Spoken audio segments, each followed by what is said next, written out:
Blue-red Dynavolt Flash after the Pro Tour updates. Welcome in. Much love. Trav here, hanging out in my hostel here in Waikiki. Tomorrow headed to the Big Island. I'm really excited to show you, but today we're going to be working on how to improve this deck. I've been testing at Dirtle Zone. I've been working with some players online at the MTG Mastermind, and I want to make sure those of you who have been playing this deck have the best tools to win. I think that this deck is strong moving forward. It did well at the Pro Tour. And there's some metagame shifts that we should adjust for. So one mistake a lot of players make is as soon as they have resistance, they lose a match, they switch to that other deck. Instead, we're going to improve those matchups, which is very possible to do with a deck like this. We have the tools to beat just about anything if we want. That said, this is a deck I recommend only for archetype preference. Disadvantage, games go very long. It's hard to play. You can fall behind and never catch up. You can have hour-long rounds. So it's really for control aficionados. And if you are, we're going to make it better. Even though Aetherworks Marvel, which made our Pro Tour very easy, has kind of faded off the map. Still a good deck with solid matchups across the field. But we want to figure out how to really crush blue-white, how to crush green-black delirium, how to just make our deck better in general. And one of the things that I learned is Nahiri is not the best 4 in the deck, I think. I'm liking Brutal Expulsion. So Nahiri as a card is not an instant, it is not a sorcery, it is poor against Avacyn, it is slow against aggro. It's a great control finisher, but I'm not sure that's what the deck needs right now. What it wants is another way to get tempo. It wants another instant and sorcery. It wants a good turn 4 follow-up to Dynavolt Tower. Brutal Expulsion is that card. It has really impressed me. You bounce a whatever, a Gear Hulk, a Gideon. You you shoot a Knight. You shoot a Selfless Spirit. You shoot a Liliana. You exile a Haunted Dead. You shoot a Exemplar. Is just an amazing card that gives you massive tempo, which the deck needs, and is great buyback off Torrential Gear Hulk. It also goes for Planeswalkers. It's useful in every matchup.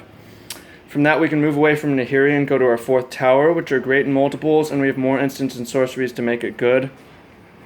You could cut white entirely from this deck at this point, which I think might be a good consideration. It would mean 6 more untapped lands after turn 3. But Spellqueller is doing so much work, I can't do it yet. That would be the next step. I am playing a Skyblower's Shot. It improves the Verdurous Gear Hulk matchups, and is just a solid card. It could be an Immolating Glare. I like the flexibility of instant, and I like that it scries, but that is your choice. That's kind of a preference thing. And that's basically the change I've made to the main. It's a little bit more synergistic, a little bit more tempo. Harder to play around. Brutal Expulsion, people are not going to expect. This will do very well for you. Highly recommend. And if you cut white, these will get even better. So that's a tough call because Queller does so much work. Sideboarding. Thing in the Ice, I tried it. I didn't like it that much. Dies to removal in the main. And after board, there's a lot better options in my opinion. For control, that's Metallurgic Summons and Sphinx of the Final Word. This one does get countered by Summary Dismissal, but Jesus, I lost to this thing. I didn't think it was that good, but instant and sorcery spells you control can't be countered. It's crazy. Although I think Metallurgic Summons is the best one. This is the one that I had this in play a couple times over the weekend, and it's just crazy. Unless they have Nahiri or Quarantine Field, they're not removing it, and it will win you the game. Through Thing in the Ice, through anything. You just make stupid amounts of tokens that are big. Queller is still insane. Juke, bring them in. They also let you speed up games. Like, you can win. Matchups end a lot faster when Quellers are in. Still like the counters. And I've moved the flows to the sideboard. We mained the flows at the Pro Tour because we thought that Amalgam was going to be the most played deck, and we were totally wrong on that.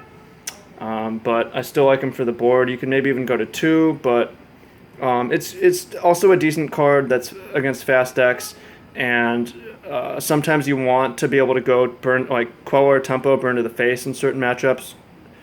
Like against control, I've won that way. Sometimes that's just what you want. There's 10 minutes on the clock and you want to win the match. Second Skyblower's Shot, first Blessed Alliance. That is my main. I like it. I think the deck is still good. and there's a few ways you could tweak it. Negate, third negate, maybe first Skyward shot, try cutting white, play Thing in the Ice over Spell Queller. It might be worth it. That would be my next update, so stay tuned on that. I'm going to be playing at an LGS Your Turn on the Big Island next Friday, and I'm going to test out a straight up blue-red version and let you guys know. I hope you found this enjoyable. Thank you so much. If you want to know how to build better decks, make sure to check out the ebook and take the free workshop. There's a link in the description below. Or there should be. You go to mtgtraining.com and let me know how it goes. And if you win with Brutal Expulsion, send me a message anywhere. I want to hear about it. Same with Metallurgic Summons, but mostly this card has really, really impressed me. And that's it. Have a blessed day and life, and we'll speak soon.